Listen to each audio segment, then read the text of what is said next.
Un mot sur la guerre de religion. Qu'est-ce que tu veux que je te dise sur la Est-ce guerre de que religion? les musulmans vont se fâcher avec les chrétiens? Est-ce que les chrétiens vont se fâcher avec les musulmans? Moi, Est-ce je qu'on va crois en pas du venir tout. au mot Ouais, humain? je peux dire un mot là-dessus. Je pense que l'écrasante majorité des musulmans sont des hommes et des femmes religieux pacifistes. L'islam n'est pas intrinsèquement une religion belliqueuse. Mais en islam, il y a un certain nombre de fous furieux qui utilisent, qui instrumentalisent l'islam à des fins belliqueuses. Comme ça a été le cas au sein du christianisme. C'est aussi le christianisme qui a inventé les croisades et qui est allé piller et détruire Constantinople pour rapatrier une partie de ces richesses-là à Venise, par exemple.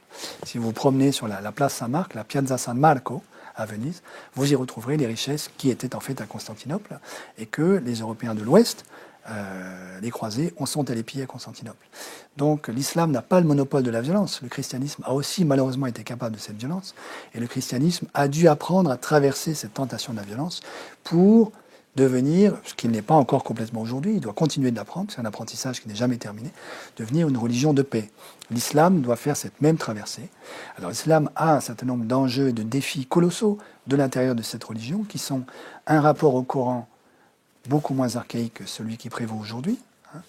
Mais l'Église catholique est aussi passée par cette épreuve-là, c'est-à-dire accepter que le Coran soit un texte qui a été écrit au cours de différentes décennies, de plusieurs décennies, pas par la dictée, sous la dictée de l'ange, mais par un certain nombre de communautés musulmanes qui l'ont rédigé à plusieurs mains, que donc il y a différentes strates dans le Coran, et qu'il est légitime pour les intellectuels musulmans d'étudier le Coran comme un objet culturel, un objet historique, de la même manière qu'on étudie par exemple des grands classiques de la littérature au VIe siècle. Bon.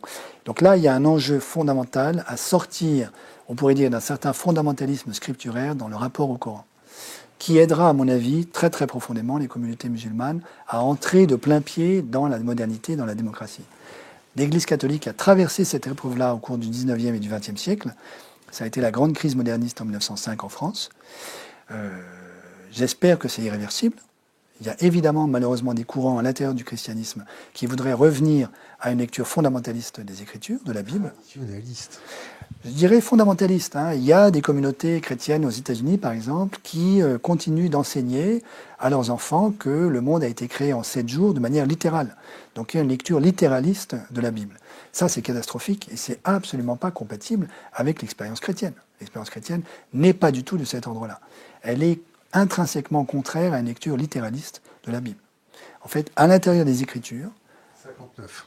du Premier Testament, donc des Écritures juives, et du Nouveau Testament, les Écritures chrétiennes, il y a des tas d'indices littéraires qui constituent des antidotes pour nous prévenir contre la tentation d'une lecture littérale des Écritures. L'islam doit faire cet apprentissage et à cette condition-là pourra devenir lui aussi une religion de paix comme il a vocation à le devenir.